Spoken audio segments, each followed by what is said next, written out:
بسم اللہ الرحمن الرحیم۔ السلام علیکم۔ شیوانہ کی توبہ کا عجیب واقعہ۔ ایک انتہائی حسین اور جمیل عورت بصرہ میں رہا کرتی تھی۔ لوگ اسے شیوانہ کے نام سے جانتے تھے۔ ظاہری حسن و جمال کے ساتھ ساتھ اس کی آواز بھی بہت خوبصورت تھی۔ اپنی خوبصورت آواز کی وجہ سے وہ گائیکی اور نوحہ گیری میں مشہور تھی۔ بصرہ شہر میں خوشی اور غمی کی کوئی مجلس اس کے بغیر ادھوری تصور کی جاتی تھی۔ یہی وجہ تھی کہ اس کے پاس بہت سا مال و دولت جمع ہو گیا تھا۔ بصرہ شہر میں فسق و فجور کے حوالے سے اس کی مثال دی جاتی تھی۔ اس کا رہن سہن امیرانہ تھا۔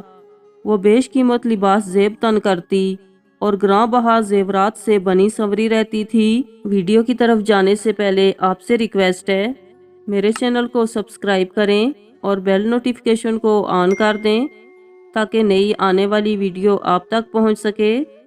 شکریہ۔ ایک دن وہ اپنی رومی اور ترکی کنیزوں کے ساتھ کہیں جا رہی تھی۔ راستے میں اس کا گزر حضرت صالح المری علیہ رحمت اللہ کے گھر کے قریب سے ہوا۔ آپ اللہ عز و جل کے برگزیدہ بندوں میں سے تھے۔ آپ با عمل عالم دین اور عابد و زاہد تھے۔ آپ اپنے گھر میں لوگوں کو واعظ ارشاد فرمایا کرتے تھے۔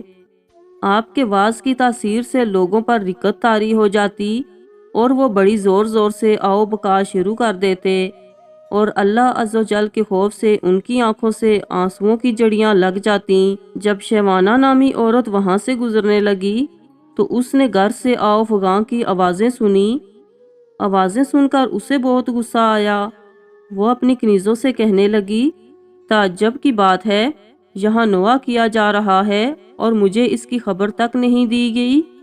پھر اس نے اپنی ایک خادمہ کو گھر کے حالات معلوم کرنے کے لیے اندر بھیج دیا۔ وہ لونڈی اندر گئی اور اندر کے حالات دیکھ کر اس پر بھی خدا عز و جل کا خوف جاری ہو گیا اور وہ وہیں بیٹھ گئی۔ جب وہ واپس نہ آئی تو شیوانہ نے کافی انتظار کے بعد دوسری اور پھر تیسری لونڈی کو اندر بھیجا مگر وہ بھی واپس نہ لوٹیں۔ پھر اس نے چوتھی خادمہ کو اندر بھیجا جو تھوڑی دیر بعد واپس لوٹ آئی اور اس نے بتایا کہ گھر میں کسی کے مرنے پر ماتم نہیں ہو رہا بلکہ اپنے گناہوں پر آؤ بکا کی جا رہی ہے۔ لوگ اپنے گناہوں کی وجہ سے اللہ عز و جل کے خوف سے رو رہے ہیں۔ شیوانہ نے یہ سنا تو ہنس دی اور ان کا مذاق اڑانے کی نیت سے گھر کے اندر داخل ہو گئی، لیکن قدرت کو کچھ اور ہی منظور تھا۔ چوں ہی وہ اندر داخل ہوئی، اللہ عز و جل نے اس کے دل کو پھیر دیا۔ جب اس نے حضرت صالح المری علیہ رحمت اللہ کو دیکھا تو دل میں کہنے لگی، افسوس، میری تو ساری عمر ضائع ہو گئی۔ میں نے انمول زندگی گناہوں میں عقارت کر دی، وہ میرے گناہوں کو کیوں کر معاف فرمائے گا؟ انہی خیالات سے پریشان ہو کر اس نے حضرت صالح المری علیہ رحمت اللہ سے پوچھا، اے امام المسلمین، کیا اللہ عز و جل نافرمانوں اور سرکشوں کے گناہ بھی معاف فرما دیتا ہے؟ آپ نے فرمایا، ہاں، یہ واعظ و نصیحت اور وعدے و عیدین سب انہی کے لیے تو ہیں تاکہ وہ سیدھے راستے پر آ جائیں۔ اس پر بھی اس کی تسلی نہ ہوئی تو وہ کہنے لگی، میرے گناہ تو آسمان کے ستاروں اور سمندر کی جاگ سے بھی زیادہ ہیں۔ آپ نے فرمایا، کوئی بات نہیں، اگر تیرے گناہ شیوانہ سے بھی زیادہ ہوں تو بھی اللہ عز و جل معاف فرما دے گا۔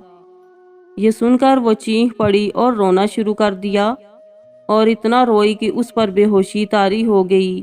تھوڑی دیر بعد جب اسے ہوش آیا تو کہنے لگی، حضرت، میں ہی وہ شیوانہ ہوں جس کے گناہوں کی مثالیں دی جاتی ہیں۔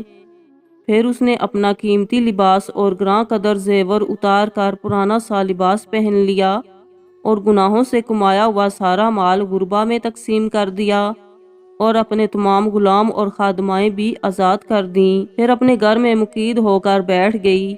اس کے بعد وہ شب و روز اللہ عز و جل کی عبادت میں مصروف رہتی اور اپنے گناہوں پر روتی رہتی اور ان کی معافی مانگتی رہتی، رو رو کر رب عز و جل کی بارگاہ میں التجائیں کرتی، اے توبہ کرنے والوں کو محبوب رکھنے والے اور گناہ گاروں کو معاف فرمانے والے، مجھ پر رحم فرما، میں کمزور ہوں، تیرے عذاب کی سختیوں کو برداشت نہیں کر سکتی، تو مجھے اپنے عذاب سے بچا لے۔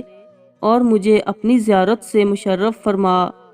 اس نے اسی حالت میں 40 سال زندگی بسر کی اور انتقال کر گئی۔